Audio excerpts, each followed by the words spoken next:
Meus irmãos, graça e paz, boa noite. Abra comigo a sua Bíblia, por favor, no Evangelho de Jesus Cristo, conforme escreveu o evangelista João, no capítulo 13. Evangelho de João, capítulo 13. Nós vamos ler uma porção das Escrituras.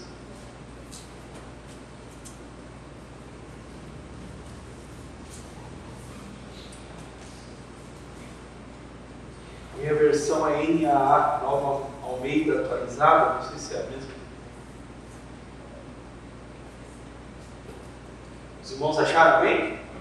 Diz assim: antes da festa da Páscoa, sabendo Jesus que era chegada a sua hora de passar deste mundo para o Pai, tendo amado os seus que estavam no mundo, amou-os até o fim. Durante a ceia, tendo já o diabo posto no coração de Judas, filho de Simão Iscariotes, que traísse Jesus, sabendo que o Pai tinha confiado tudo às suas mãos e que ele tinha vindo de Deus e voltava para Deus, levantou-se da ceia, tirou a vestimenta de cima e, pegando uma toalha, cingiu-se com ela. Em seguida, Jesus pôs água numa bacia e começou a lavar os pés dos discípulos e enxugá-los com a toalha que estava cingido. Quando aproximou de Simão Pedro, esse lhe perguntou: vai lavar os meus pés, Senhor? Jesus respondeu: o que eu faço, você não compreende agora, mas vai entender depois. Então Pedro disse: o Senhor nunca lavará os meus pés. Ao que Jesus respondeu: se eu não lavar, você não terá parte comigo. Então Pedro lhe pediu: Senhor, não somente os pés, mas também as mãos e a cabeça. Jesus respondeu: quem já se banhou não precisa lavar nada, a não ser os pés, pois quanto ao mais está tudo limpo. E vocês estão limpos, mas não todos, pois ele sabia quem era o traidor. Foi por isso que ele disse: nem todos estão limpos. Depois de ter lhes lavado os pés, Jesus pôs de novo as suas vestimentas e, voltando à mesa, perguntou-lhes: vocês compreendem o que eu fiz? Vocês me chamam de mestre e de Senhor, e fazem bem, porque eu sou. Ora, se eu, sendo Senhor e mestre, lavei os pés de vocês, também vocês devem lavar os pés uns dos outros, porque eu lhes dei o exemplo, para que, como eu fiz, vocês façam também. Amém, irmãos? Até aqui, o tema da mensagem hoje é o exemplo do amor a ser seguido. O exemplo do amor a ser seguido. Como vocês sabem, nós estamos numa série de mensagens que tem por tema Encontros de Jesus no Evangelho de João. Temos visto ao longo dessa série, na progressão dos textos que a gente está trabalhando aqui, a profundidade e o impacto causado na vida de algumas pessoas que tiveram um real encontro com o Senhor. Estamos aprendendo profundas lições dentro de cada narrativa apresentada pelo evangelista João, que retrata cada um desses encontros de uma maneira muito especial, muito particular. No decorrer dessa série, nós já tivemos o encontro de Jesus com Nicodemos, nós vimos aqui o encontro de Jesus com a mulher samaritana, o encontro de Jesus com o paralítico do tanque, e também o encontro de Jesus com a mulher adúltera, o encontro de Jesus com os religiosos. E agora, o encontro que nós vamos ver aqui é o último encontro com os discípulos antes da morte do Senhor. Essa é a última semana do ministério terreno de Jesus. Ele está em Jerusalém, especificamente, no cenáculo, no local que era uma espécie de sala de jantar, um local cedido, um local emprestado, para que ele pudesse ter esse momento. Jesus sabe que a hora da sua prisão se aproxima, a hora da traição se aproxima, Então ele vai aproveitar esse período de tempo para instruir os seus discípulos, para dar as últimas orientações. E nesse discurso, o Senhor vai dar então as instruções finais, e essas instruções finais, elas começam desde o capítulo 13, e elas vão culminar lá no capítulo 17, com aquilo que nós conhecemos como oração sacerdotal de Jesus, onde o Senhor ora pelos discípulos, não somente por aqueles discípulos, mas por todos aqueles que futuramente iriam crer no seu nome. Agora, focando no texto que nós lemos, do capítulo 13, esse texto, em última análise, ele fala muito a respeito do que Jesus espera de nós como discípulos. Qual é a mentalidade que Cristo espera de cada um de nós? Qual é a postura que Cristo espera que os seus discípulos tenham? Basicamente, nós vamos ver aqui nessa noite que a postura que o Senhor espera de nós, que nós venhamos a ser servos uns dos outros e que nós venhamos a amar uns aos outros. Essa é a mentalidade que deve guiar a nossa prática, essa é a mentalidade que deve guiar a nossa espiritualidade, essa é a mentalidade que deve guiar a nossa vida como igreja. O mais interessante é que Jesus não traz somente um belo discurso a respeito de servir. Jesus não vai fazer aqui uma apresentação de uma tese teológica, bíblica, escriturística, ainda que ele tivesse todo um cabedal de conhecimento para fazer. Jesus vai ensinar a servir, servindo. Jesus vai ensinar sobre humildade, sendo humilde. Ele vai demonstrar de forma prática a importância de não querermos ser maiores, melhores e superiores do que os outros. Ele vai ensinar que a atitude que demonstra nobreza não é o status, não é posição, não são seguidores. A atitude que demonstra nobreza é a minha disposição para servir ao outro. É nisso que se constitui grandeza no reino de Deus. E essa é uma das grandes verdades impressas na vida e no ministério do Senhor. A vida de Jesus é uma vida de amor e de serviço para com o outro. Um dos principais títulos do Messias no Antigo Testamento é o servo do Senhor. O servo do Senhor, Jesus é o servo que sofre. E ele sofre por amor, ele sofre por obediência, ele sofre por se colocar nessa posição. Jesus é de fato o servo do Senhor. Na encarnação, Cristo vai se despir de toda a sua glória. Na encarnação, Cristo vai deixar a sua glória e assumir a forma de homem. Você já parou para pensar, o Deus de toda glória, o Deus criador de tudo, porque João fala que ele estava com Deus e ele era Deus. João está apontando para esse tempo criacional. João está apontando para Gênesis 1. Jesus estava lá, ele é o Criador, ele é o Deus Criador também, é a segunda pessoa da Trindade. Ele participa desse processo. Agora, ele deixa a sua glória e assume a forma humana. Se torna um homem de carne e osso como eu e você. E ele vai se submeter a passar por todo o processo concepcional. Você já parou para pensar que Cristo se torna uma substância informe dentro do ventre de uma moça judia? Então, a humilhação de Cristo, ela não acontece somente na cruz, quando ele é crucificado nu, aos olhos daqueles que o crucificaram. A humilhação de Cristo ela acontece já quando ele se submete a esse processo de autoesvaziamento para cumprir e obedecer à vontade do Pai.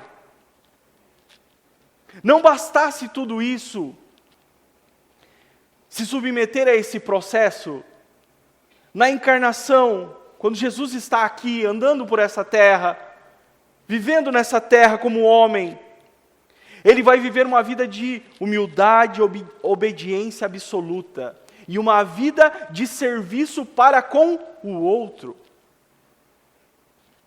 Ele vai servir, irmãos, publicanos, pecadores, mulheres, prostitutas que eram excluídas. Ele vai servir ao pobre, ele vai servir ao ferido, ele vai servir aqueles que não tinham condições de se locomover, e ele vai servir também os seus discípulos. Paulo entende essa atitude de Jesus. Por isso que ele fala em Filipenses no capítulo 2, versículo 5, Paulo diz: tenham entre vocês o mesmo modo de pensar de Cristo Jesus, que mesmo existindo na forma de Deus, não considerou ser igual a Deus. Pelo contrário, ele se esvaziou, assumindo a forma de servo, tornando-se semelhante aos seres humanos. Olha o que Paulo está dizendo. Olha que sacada incrível do apóstolo. Tenham esse modo de pensar de Jesus. Não queiram ser um maior que o outro. Não queiram ser superiores aos outros. Tenham um modo de pensar de Cristo, que sendo Deus, não teve por usurpação ser igual a Deus. Ele se esvaziou e assumiu uma forma de servo. Como isso é desafiador para nós. Será que é só desafiador para mim? Tenho certeza que não. É desafiador para nós. Ter o modo de pensar de Jesus. O modo de pensar de Cristo. Em um mundo como o nosso. Um mundo competitivo. Um mundo acelerado. Um mundo individualista, egoísta, onde as pessoas estão umas passando por cima das outras. Nós, igreja, nós somos chamados para viver a contracultura do reino. E na contracultura do reino, o maior é o que serve a todos. No mundo, preste atenção nisso, humildade, submissão, subserviência, obediência, são conceitos, são palavras indigestas. Olhe para o mundo. Essas palavras ao mundo são indigestas.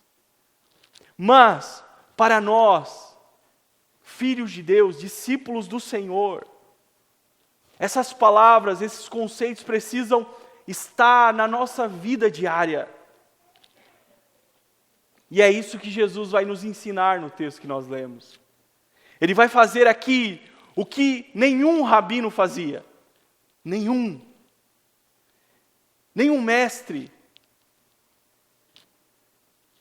nenhuma autoridade religiosa, nenhum anfitrião, nenhum senhor possuidor de muitas riquezas faria, que é se colocar na posição de um servo. Rabinos e mestres e autoridades religiosas rogavam para si o título de servos de Deus, servos do Senhor. Hipoteticamente, se pudéssemos perguntar para algum rabino: você se considera um servo de Deus? A resposta ia ser unânime: sim, eu sou um servo de Deus. Só que Jesus veio mostrar o que de fato é ser um servo de Deus. Jesus vai elevar o padrão.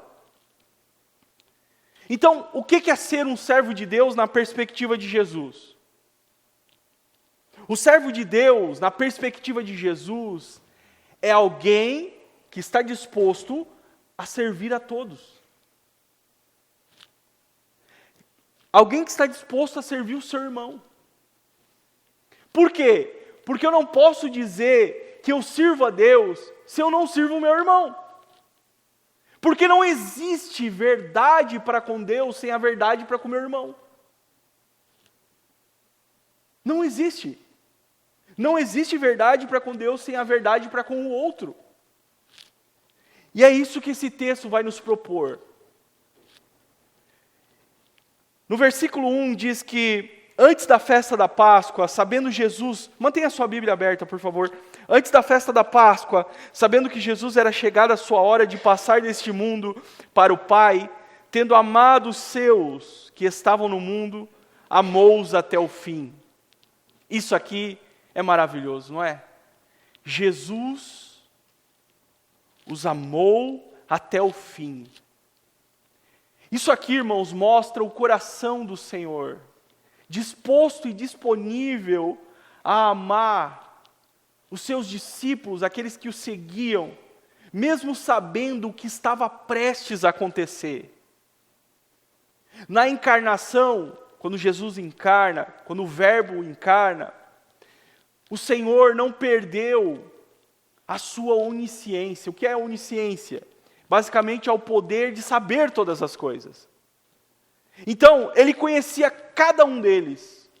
Ele conhecia individualmente o coração e a vida de cada discípulo. Ele conhecia intimamente todas as estranhezas de cada um deles.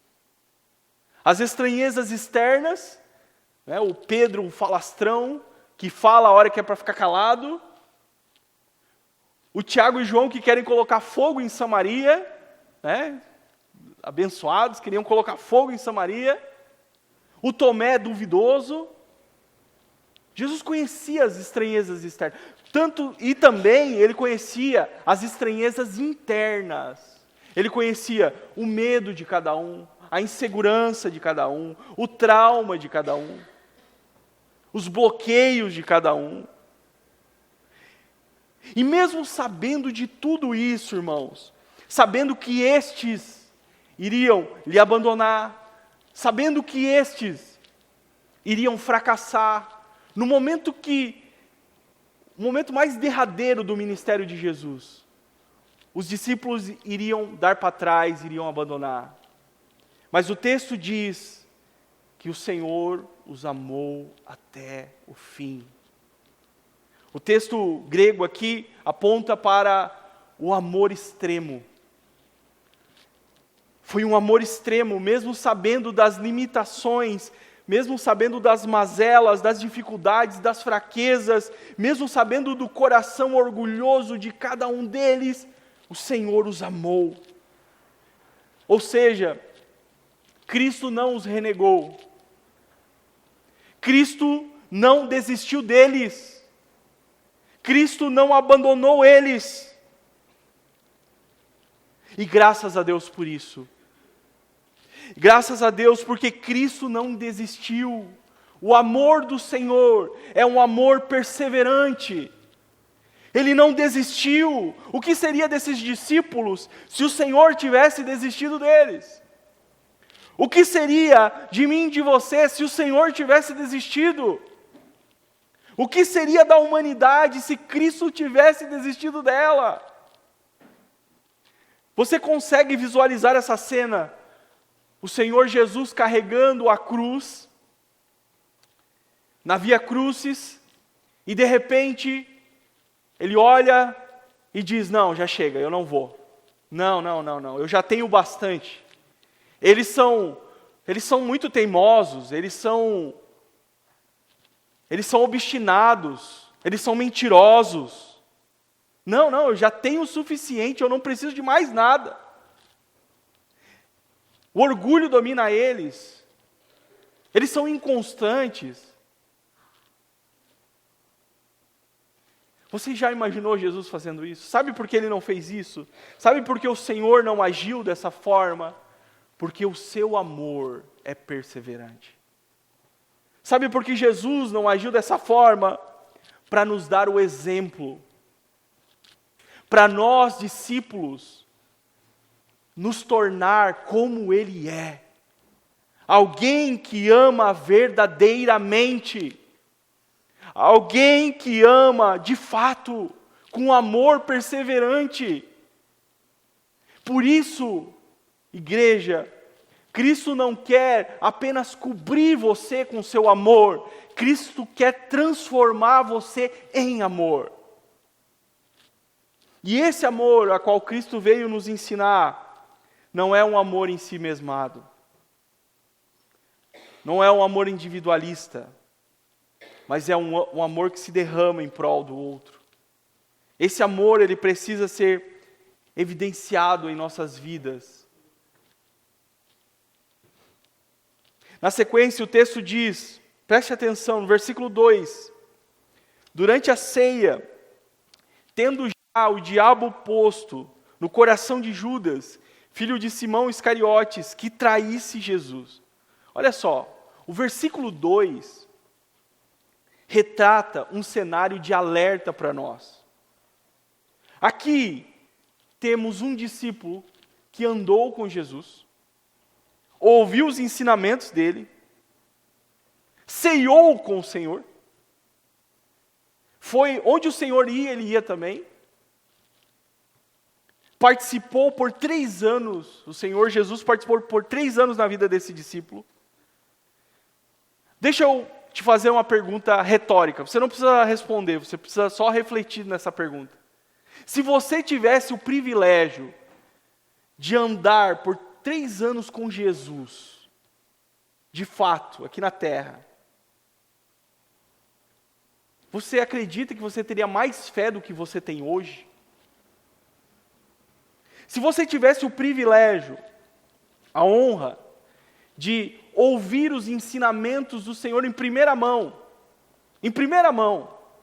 você ouvindo os ensinamentos do Senhor, as parábolas, os sermões, você seria mais crente do que você é hoje? Se você pudesse contemplar Jesus operando sinais, prodígios e maravilhas, você contemplar com seus olhos, você seria mais constante do que você é hoje em Deus? Deixa eu te falar algo. Judas teve tudo isso. Judas teve o melhor pastor que alguém poderia ter. Judas teve o melhor líder que alguém poderia ter, o maior mentor da história, o maior professor, o maior mestre que já passou pela terra. O melhor local para desenvolver a sua fé ao lado de Jesus. E ainda assim, Judas naufragou. E ainda assim, Judas deu espaço para Satanás semear no seu coração. Então, o problema de Judas não é o seu pastor. O problema de Judas não é o seu líder. O problema de Judas não é a sua comunidade de fé. O problema de Judas está dentro dele e do seu coração não convertido ao Senhor. Por que eu digo isso? Se você voltar uns textos atrás aqui no Evangelho de João, quando Jesus estava em Samaria, o que vai acontecer? Em Betânia, perdão. Quando Jesus está em Betânia, Jesus vai ser ungido por Maria. Lembra disso? Maria vai derramar um unguento extremamente caro aos pés de Jesus. O que vai acontecer? Judas vai se escandalizar. Vai ficar escandalizado. Por que não vendeu esse perfume e se deu o dinheiro aos pobres, disse ele. E João vai dizer assim, na verdade, ele não está preocupado com os pobres. Na verdade, ele é um ladrão que mexia no dinheiro da bolsa. Ou seja, Judas andava com Jesus, estava do lado dele, vendo os sinais, ouvindo os seus sermões, e continuava vivendo uma vida de pecado. Judas é o paradigma do discípulo convencido, mas não convertido. Convencido que Jesus é o Messias, convencido que Jesus é o Senhor, mas não convertido a essa verdade. Judas é o paradigma, é o arquétipo das pessoas que andam com Jesus, ouvem os seus ensinamentos, ouvem a sua palavra, ceiam com Ele, vêm à igreja, desfrutam dos poderes do mundo vindouro, como diz o autor aos Hebreus, mas não são convertidas de fato, não abandonaram a sua velha vida, não abandonaram as velhas práticas. Infelizmente, nós temos dentro da igreja visível, a igreja visível é o conceito, é a igreja que todo mundo consegue ver, a igreja CNPJ, essa igreja que todos veem. Dentro dessa igreja visível, existem pessoas convertidas e pessoas apenas convencidas. Na igreja visível, o joio cresce junto com o trigo. O próprio Jesus falou um pouco sobre isso. Então aqui, igreja, fica o alerta para nós. Dizer que anda com Jesus não é suficiente. Dizer que vem à igreja não é suficiente. Precisamos ter um coração convertido de fato. Precisamos passar pelo processo de conversão genuína. Precisamos passar pelo novo nascimento. É nesse processo de novo nascimento, de regeneração, é que nós vamos sendo transformados a cada dia à imagem do nosso Mestre.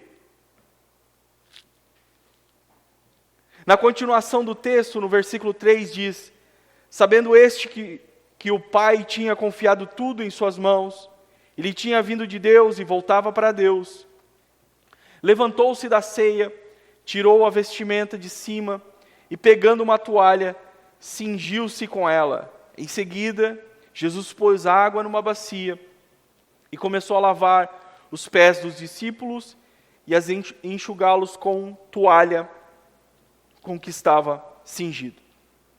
Então João aqui, ele está descrevendo a cena de uma maneira muito minuciosa. Quando você lê esse texto, atente aos detalhes que João está apresentando aqui. Atente aos detalhes que João está descrevendo esse encontro de Jesus com os seus discípulos. O texto diz assim, Jesus tirou a vestimenta, pegou a toalha, cingiu-se com ela, colocou água na bacia, lavou os pés, enxugou com a toalha. Então aqui é a descrição de alguém que viu essa cena. É a descrição de alguém que presenciou isso. E eu fico aqui imaginando a cara dos discípulos quando Jesus se levanta, tira sua roupa de cima, veste uma toalha e se ajoelha, tira as sandálias deles e começa a lavar os pés deles. Naquele contexto, um anfitrião, alguém importante, alguém de renome, um rabino, como eu disse, não fazia isso. Não tinha esse tipo de atitude. Esse tipo de atitude, isso aqui, quem fazia na verdade eram os serviçais, eram os escravos.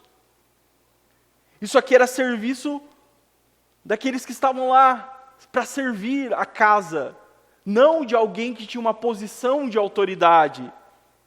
O Craig Keener, no seu comentário histórico-cultural do Novo Testamento, ele cita um rabino famoso chamado Uda al-Nassi. Dizia-se que esse rabino ele era tão humilde que ele fazia qualquer coisa para ajudar o próximo, para ajudar o outro. Mas ele dizia que ele só não abria mão de uma coisa: a sua posição superior de rabino. Então veja que o método de Jesus é totalmente subversivo aos padrões da época. O método de Jesus aqui é revolucionário. Jesus está desconstruindo paradigmas. Jesus está ensinando para os seus discípulos um caminho mais excelente. Jesus está mostrando para eles como que deve ser a postura daqueles que o servem, daqueles que o seguem, que é uma vida esvaziada de soberba e orgulho, uma vida voltada para o outro. Por isso que a atitude de Jesus aqui, irmãos, é também um combate ao orgulho humano. A atitude de Jesus aqui é uma denúncia ao orgulho. O orgulho não é um problema somente dos discípulos lá do primeiro século. O orgulho não é um problema somente do pessoal do contexto do Oriente Médio. O orgulho também é um problema nosso. Esse é um problema que aflige a humanidade desde o Éden. Por causa do orgulho, pessoas matam. Por causa do orgulho, pessoas ferem umas às outras. Por causa de orgulho, pessoas não perdoam, não liberam perdão. Por causa de orgulho, pessoas passam outras pessoas para trás. Santo Agostinho, ele diz que o orgulho é a fonte de todas as fraquezas, porque é a fonte de todos os vícios. C.S. Lewis concorda e ele diz o seguinte, no livro Cristianismo Puro e Simples: é por causa do orgulho que o diabo se tornou o que é. O orgulho leva a todos os outros vícios e é o estado mental mais oposto a Deus. É o estado mental mais oposto ao Senhor, o orgulho, a soberba, a altivez. Por isso que a Bíblia, ela diz que Deus rejeita os orgulhosos. Deus resiste aos orgulhosos, mas Ele dá graça aos humildes. Então deixa eu abrir um parênteses aqui nessa noite. Se você, de alguma forma, tem sido dominado pelo orgulho a ponto de não conseguir perdoar alguém, a ponto de não conseguir liberar perdão sobre alguém,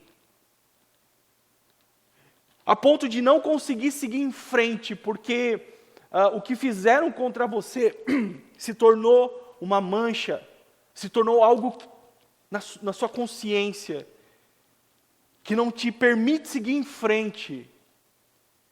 Essa é a noite onde o Senhor está te chamando para arrancar de você esse sentimento de orgulho, para que você consiga avançar, para que você consiga seguir em frente, porque o orgulho nos trava, o orgulho nos cega, o orgulho inibe o nosso crescimento espiritual, o nosso crescimento em Deus. Porque, como eu disse, Deus resiste aos orgulhosos.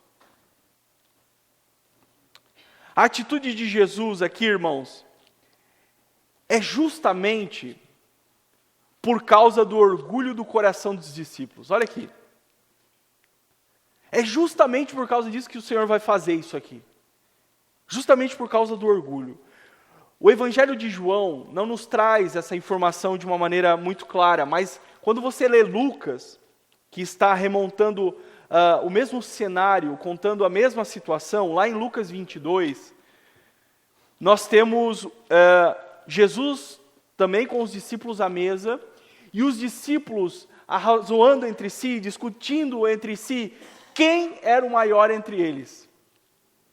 Quem era o mais importante entre eles? Quem era o maior? Quem era o mais relevante? Olha só, Jesus está num momento extremamente crítico. Jesus está em direção à cruz. Logo, algumas horas depois, ele iria para o Getsemane, onde ele vai suar gotas de sangue, em angústia. E momentos antes disso acontecer, horas antes disso acontecer, do Getsêmani acontecer, Jesus está com eles no cenáculo à mesa, e eles estão discutindo entre si quem era o maior. Jesus já tinha falado que iria ser crucificado, que iria ser entregue às autoridades religiosas, que iria padecer, que ia morrer. E eles estão à mesa, horas antes disso acontecer, falando e discutindo sobre quem era o maior. Quem era o maior? Eles começaram a achar que estavam grandões. Por quê? Jesus, quando você lê os evangelhos, você vê, onde Jesus vai, o que tem atrás dele? Multidão, sim ou não? Jesus começa a fazer um grande movimento, através das ações de curas e milagres, e cada vez vai aumentando, e cada vez vai reunindo mais e mais e mais multidões. E agora os discípulos se acham grandões. Por quê? Porque são amigos do Messias, são amigos do Mestre. E eles começam a discutir entre eles quem era o maior. A resposta de Jesus para essa discussão inútil é se colocar na prática na posição de servo. O que Jesus está ensinando para eles é que seguir a Jesus, não pode se tornar uma questão de status. Não pode se tornar uma questão de posição. Você não segue a Jesus para ser famoso. O seu ministério, o seu chamado não é para você ser famoso.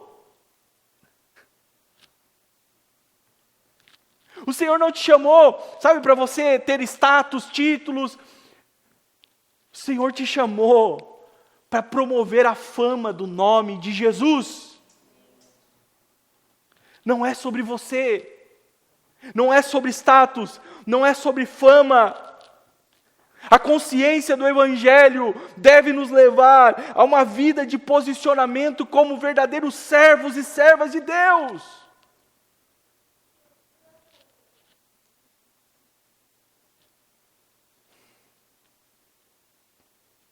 Então, o que Jesus está querendo mostrar para os seus discípulos naquela sala, naquela noite, e para nós aqui em Mosaico nessa noite, é que os seus discípulos precisavam ser diferentes. Precisavam ser diferentes. Por isso que Jesus os choca. Por isso que Jesus os constrange. Jesus vai constrangê-los. Enquanto discutiam inutilmente sobre quem era o maior, Jesus vai constrangê-los. E aí ele vai lavando o pezão de um por um. Irmão, Jesus lavou o pezão chulesento de Judas, sabendo que este iria lhe trair. Que amor é esse? Que amor é esse?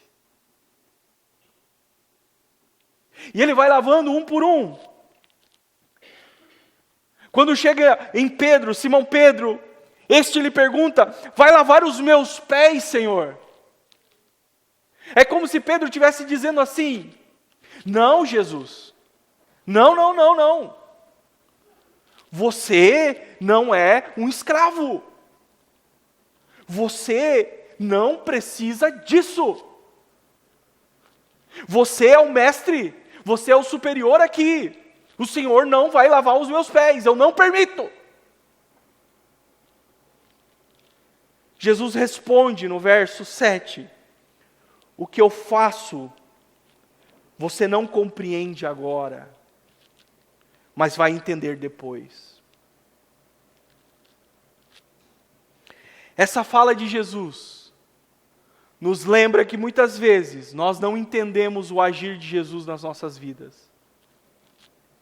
Pedro fica perplexo, sem entender o que Jesus estava fazendo na sua vida. Ele fica sem entender o que Jesus estava fazendo na sua vida. Na cabeça de Pedro, Nada daquilo que estava sendo realizado por Jesus fazia sentido. À luz do seu contexto, à luz da cultura da sua época, à luz da sua tradição religiosa, nada fazia sentido. Não fazia sentido. A minha filha, a Lorena, ela aprendeu a formar frases agora. E a frase do momento é: não faz sentido. Aí ela chega para mim e diz: pai, não faz sentido. Aí eu digo para ela: tá bom, filho, o que não faz sentido? E ela, como uma papagaia, responde: não faz sentido. Às vezes a gente é assim com Deus. Não conseguimos enxergar o sentido de algumas coisas que Deus está fazendo na nossa vida. Não enxergamos o sentido de algo que Jesus está fazendo em nós, porque às vezes dói, ou às vezes é desconfortável, como Pedro aqui. Às vezes nós passamos por lutas e perdas e dificuldades e achamos que não deveríamos estar passando por aquilo. Não deveríamos estar passando por isso. Às vezes a gente acha que é mais sábio do que Deus, né, irmão? Talvez esse seja o momento de internalizarmos a frase de Jesus hoje. O que Ele está fazendo agora, você não entende, mas você saberá depois. Hoje, com mais maturidade, eu olho para trás e eu vejo que algumas experiências que eu vivi no passado, se você me perguntasse naquele momento se eu queria estar passando por aquilo, eu ia dizer que não, obviamente. Não. Mas hoje eu vejo que foram situações onde o Senhor Jesus estava fazendo algo, no momento eu não entendi, mas que foram essenciais para lapidar o meu caráter e moldar a minha vida. Então, se você está passando hoje por esse tempo de dúvidas e incertezas sobre o que Deus está fazendo na sua vida, Jesus está fazendo na sua vida, a palavra para você hoje é: apenas siga em frente. Porque lá na frente, você vai olhar para trás e você vai entender o que o Senhor estava fazendo. Pedro, ele entendeu, mas demorou, mas ele entendeu. Ele entendeu. Quando ele escreve a sua carta, lá em 1 Pedro, no capítulo 5, no versículo 5, ele diz assim, olha só que interessante o que Pedro fala: cingi-vos todos de humildade, cingi-vos todos de humildade, porque Deus resiste aos soberbos, contudo, aos humildes concede graça. Entendeu? Os comentaristas do Novo Testamento falam que Pedro aqui, quando ele diz cingi-vos de toda humildade, ele está fazendo uma referência a este dia que nós estamos meditando aqui em João, no capítulo 13. Ele está fazendo referência a essa lição que o Senhor passou nesse dia. Então Pedro entendeu, demorou, mas ele entendeu. Mas no momento que estava acontecendo isso, irmãos, Pedro mostra toda a sua intempestuosidade, o seu extremismo. Veja lá no versículo 8. Então Pedro disse: o Senhor nunca lavará os meus pés. Olha só, irmão. Ao que Jesus respondeu: se eu não lavar, você não terá parte comigo. Então Pedro lhe pediu: Senhor, não somente os pés, mas também as mãos e a cabeça. Jesus respondeu: quem já se banhou não precisa lavar nada, a não ser os pés, pois quanto ao mais está todo limpo, e vocês estão limpos, mas nem todos. Esses versículos aqui nos mostram 3 verdades profundas. Eu vou dar uma acelerada aqui, tá bom, gente?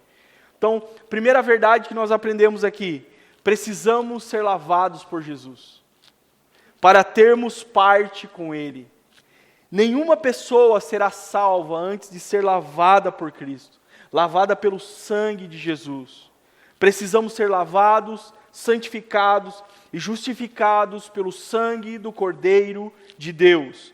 Segunda verdade, mesmo que nós já passamos por esse processo de sermos lavados, Não existe um dia sequer nas nossas vidas que nós não falhamos, que nós não pecamos. Por isso que precisamos nos purificar. Se você já é convertido, você não precisa nascer de novo. Você precisa de purificação. O apóstolo João escreve a sua carta, em 1 João, no capítulo 1, versículo 8. Ele diz: se dissermos que não temos pecado, enganamo-nos a nós mesmos e não há verdade em nós. Se confessarmos os nossos pecados, Ele é fiel e justo para nos perdoar os pecados e nos purificar de toda injustiça. Terceira verdade: e vocês estão limpos, mas nem todos. Nem todos que andavam com Jesus estavam limpos de fato. Nem todos que andavam com o Senhor tinham passado por esse processo de conversão. Então, irmãos, que possamos estar atentos quanto a nós mesmos. Se somos discípulos verdadeiros de Jesus, que coisa terrível andar com Jesus e não ser convertido. Andar com Jesus e não ter nascido de novo. Se passamos pelo processo de conversão, nós precisamos entender que devemos passar por esse processo. Se não passamos, devemos passar. Pedir ao Senhor um coração de carne ao lugar de um coração de pedra. Você pode perguntar: Kleber, como eu sei se eu de fato nasci de novo? Como eu sei se eu sou verdadeiramente convertido ou convertida? Essa é uma pergunta interessante. E a resposta a essa pergunta é a seguinte: preste atenção nisso. A forma com que você lida com o pecado.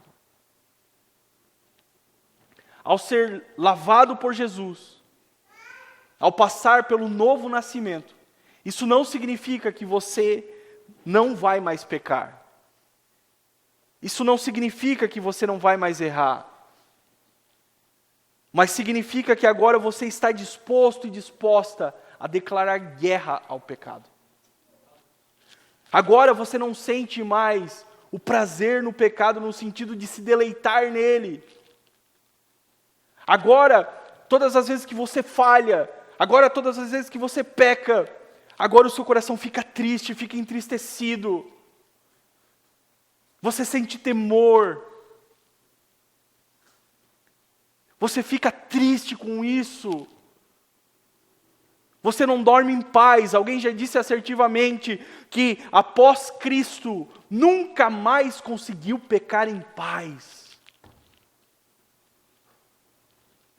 Porque quem nasceu de novo, quem foi lavado de fato, quem se converteu verdadeiramente, sabe que o pecado é aquilo que mandou Jesus para a cruz. O pecado é aquilo que levou Jesus para a cruz. Então Jesus está dizendo que entre eles tinha alguém que não tinha se convertido de verdade. Voltando para o texto, no versículo 12, a gente já está caminhando para o final. Então, após ter lavado os pés, Jesus senta. Agora Jesus toma o seu lugar à mesa. Olha para os seus discípulos e diz: vocês compreenderam o que eu fiz? Vocês me chamam de mestre e de Senhor e fazem bem, porque eu sou. Ora, se eu sendo Senhor e mestre, lavei os pés de vocês, também vocês devem lavar os pés uns dos outros. Ao vivo é assim mesmo, irmão. Jesus revela, nesses últimos versículos, que os discípulos reconheciam corretamente Jesus como mestre e Senhor. Ou seja, escute isso, gente. A teologia deles estava certa. A doutrina estava certa.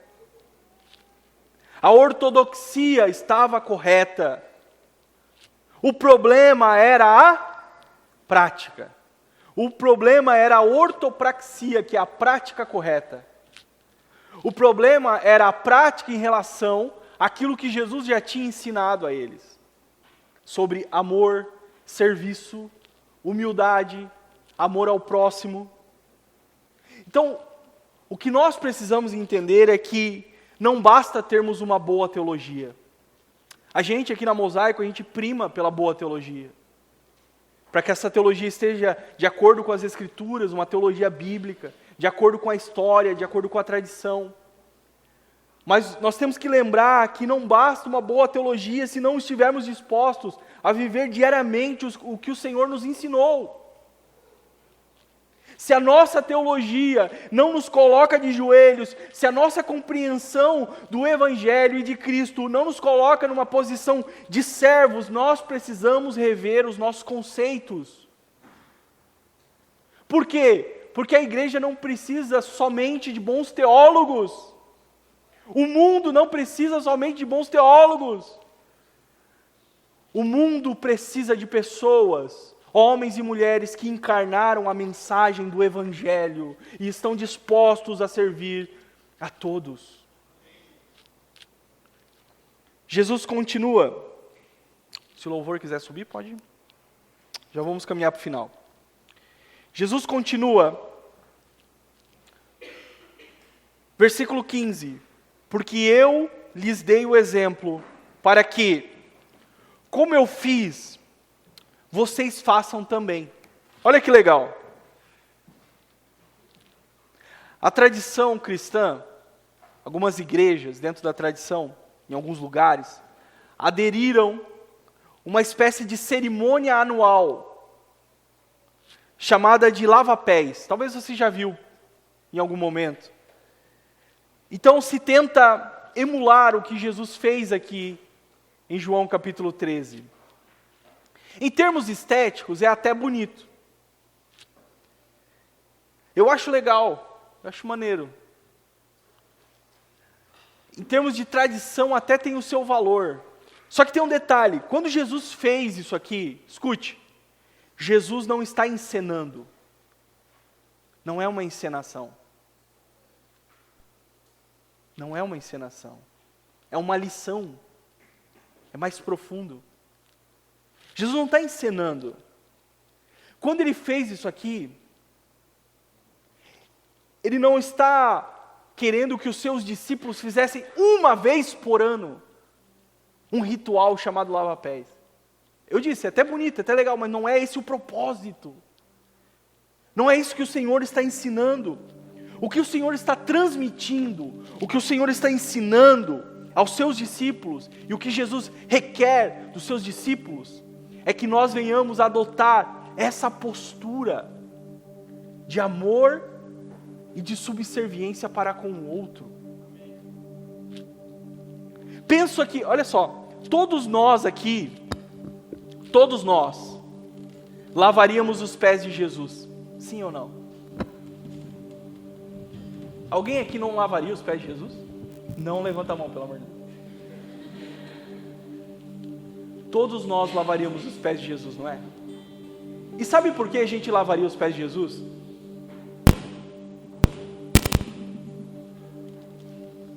Por amor. Nós lavaríamos os pés de Jesus porque nós o amamos. Nós o amamos. E o amor me faz me prostrar aos seus pés e querer lavá-los, com certeza. Isso não seria um problema para nós. Só que tem um detalhe. A orientação de Jesus não é lavem os meus pés. A orientação de Jesus é lavem os pés uns dos outros. Ou seja, amem uns aos outros a ponto de servir uns aos outros. Então, se a gente não se coloca nessa posição de servo para servir ao outro, isso significa que nós não amamos o outro. Isso é muito sério. Isso é muito sério. A chave para a gente entender, eu estou encerrando já. A chave para a gente entender esse texto que nós meditamos aqui, não está dentro dos versículos que a gente leu aqui. Está lá no versículo 34. Vamos ler? versículo 34, rapidinho, já estamos caminhando para o fim.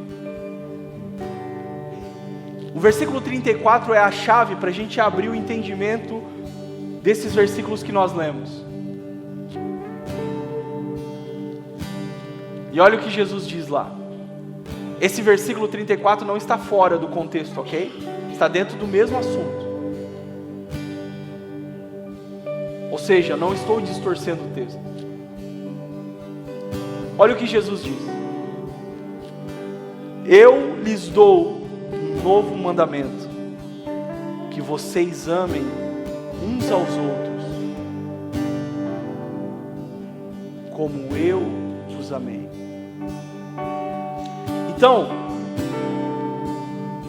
na antiga aliança, qual era o mandamento? Ame o próximo como a ti mesmo. Esse era o mandamento. Agora Jesus vem apresentar-nos, dar uma nova aliança. E nessa nova aliança, Ele nos dá um novo mandamento. Agora, eu não amo mais o próximo como eu amo a mim mesmo. Agora eu devo amar o próximo como Cristo o amou.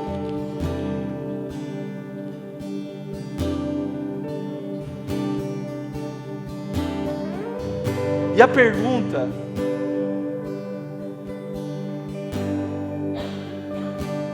pergunta é: como Cristo nos amou, igreja? Como Cristo amou? Como Cristo nos amou? De 3 aspectos, de 3 formas. O amor de Cristo é um amor perseverante. Mesmo sabendo das nossas falhas, dos nossos medos, dos nossos traumas, das nossas dificuldades, das nossas limitações, mesmo sabendo de tudo, como eu disse lá no início da mensagem, Ele persistiu e perseverou. Ele não parou, Ele foi até o fim. É um amor perseverante. Segundo aspecto do amor de Cristo, um amor sacrificial. Um amor que se doa. Paulo fala em Romanos que Deus prova o seu amor para conosco, tendo Cristo morrendo na cruz, sendo nós ainda pecadores. Ele se doou, Ele se entregou. E o terceiro aspecto do amor de Cristo é que é um amor intenso. Cristo, Ele não te ama menos hoje do que te amou ontem, e não te ama mais do que te amará amanhã. O amor dele é intenso sobre as nossas vidas. Diante das nossas falhas e limitações, Ele não nos ama menos. Ele não deixou de nos amar. Ele não virou o seu rosto. O seu amor é intenso, intenso em todo o tempo. Escute, e é esse tipo de amor que o Senhor quer que nós venhamos a viver. É esse tipo de amor que Cristo quer que nós venhamos a ter. Por isso que o Senhor escreve à igreja de Éfeso, lembra? Lá em Apocalipse. Lembra? Éfeso, você é uma igreja perseverante. Você é uma igreja que persevera na doutrina. Vocês estão morrendo pelo Evangelho, mas eu tenho um porém contra ti. Você abandonou o seu primeiro amor. Espera aí. Eles têm perseverança. Eles têm doutrina. Segundo os estudiosos, eles estão morrendo por causa do Evangelho. Mas Jesus está olhando para dentro deles e dizendo: vocês abandonaram o primeiro amor. Como assim? O que é o primeiro amor? O primeiro amor é a resposta profunda ao entendimento do que Cristo fez por nós. Então Éfeso tem perseverança. Éfeso tem sacrifícios, mas eles abandonaram a intensidade no amor. Por isso o Senhor está dizendo: voltem, voltem, voltem à intensidade, voltem à intensidade. E o Senhor está falando isso a nós nessa noite. Vamos ficar de pé, eu quero orar com vocês.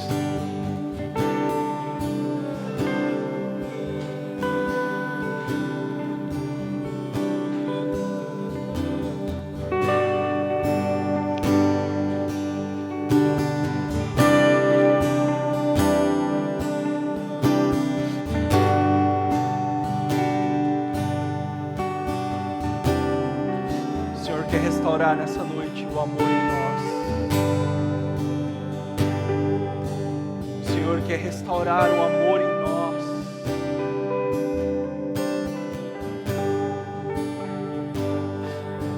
Ah, Jesus.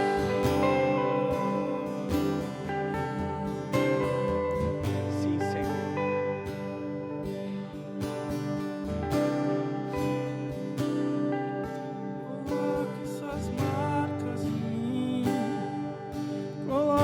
As marcas que o amor fez em você e em mim.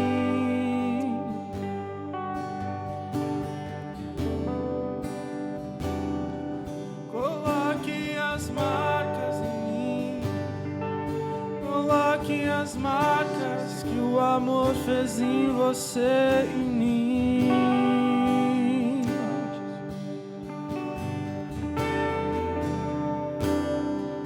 Coloque suas marcas em mim. Coloque as marcas que o amor fez em você.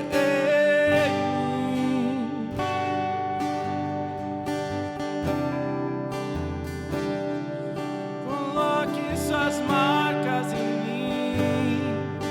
Coloque as marcas que o amor fez em você.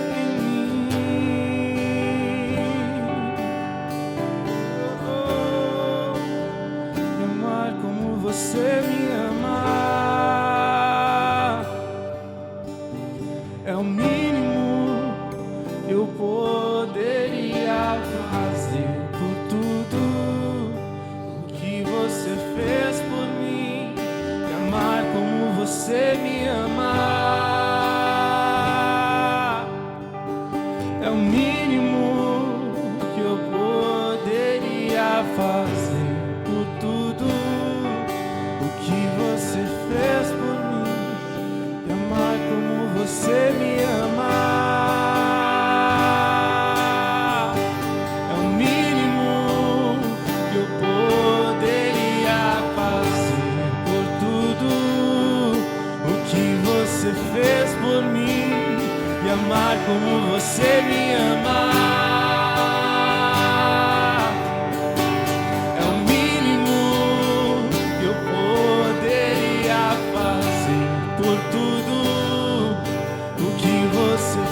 Por mim, coloque suas marcas em mim.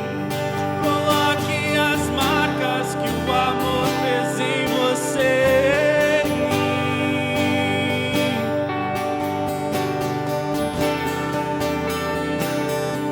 Coloque suas marcas em mim.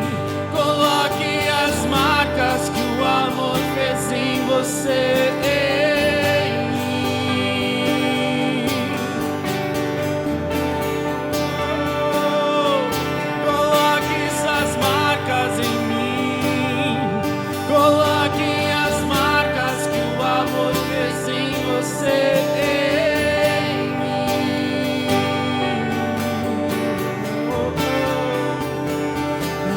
Como você me ama.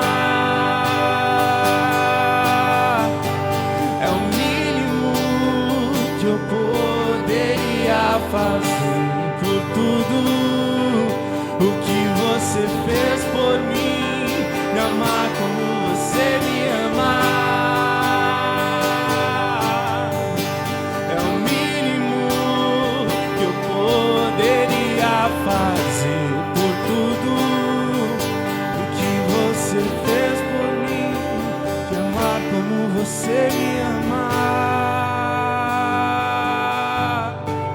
É o mínimo que eu poderia fazer por tudo que você fez por mim. Sim, Senhor. Ah, Jesus. Nós te exaltamos nessa noite, Senhor. Nós declaramos, Senhor, que o Senhor é digno de receber toda honra e glória. Obrigado, Senhor, pela sua palavra ministrada aos nossos corações.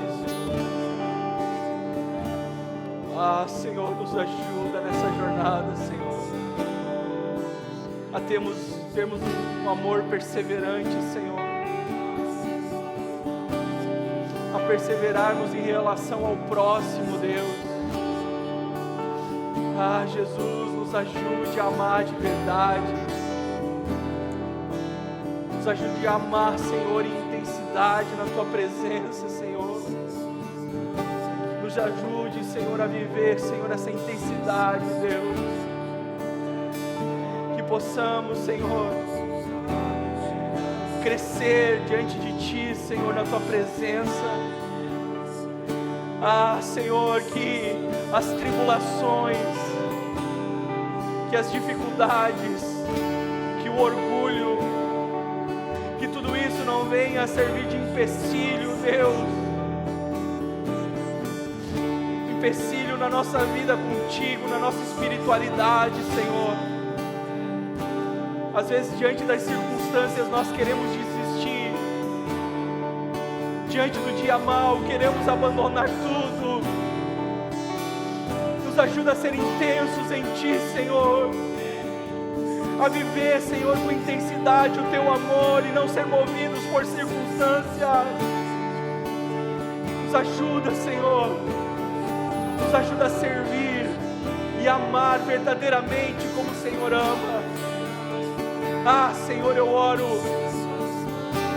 nessa noite, Senhor, pelos Teus filhos, por aquele e por aquela que foi tocado por Ti, por essa palavra. Em nome de Jesus, Senhor. Em nome de Jesus, que o seu filho e a sua filha possam começar a experimentar, Senhor, algo novo da Tua parte. Novas experiências contigo, Senhor, uma nova vida contigo. Acende a chama em nós, acende a chama aqui, Senhor, nesse lugar. Ah, Jesus, nós Te adoramos e Te glorificamos por tudo que o Senhor está fazendo em nós. Amém.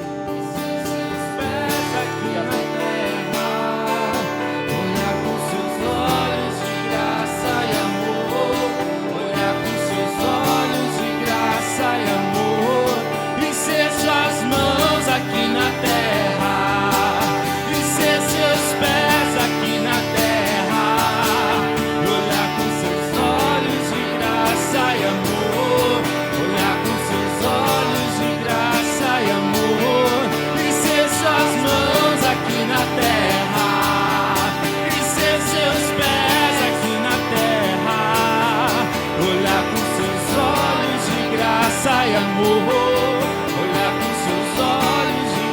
E amor, e ser suas mãos aqui na terra, e ser seus pés aqui na terra, olhar com seus olhos de graça e amor, e amar como você me ama. É o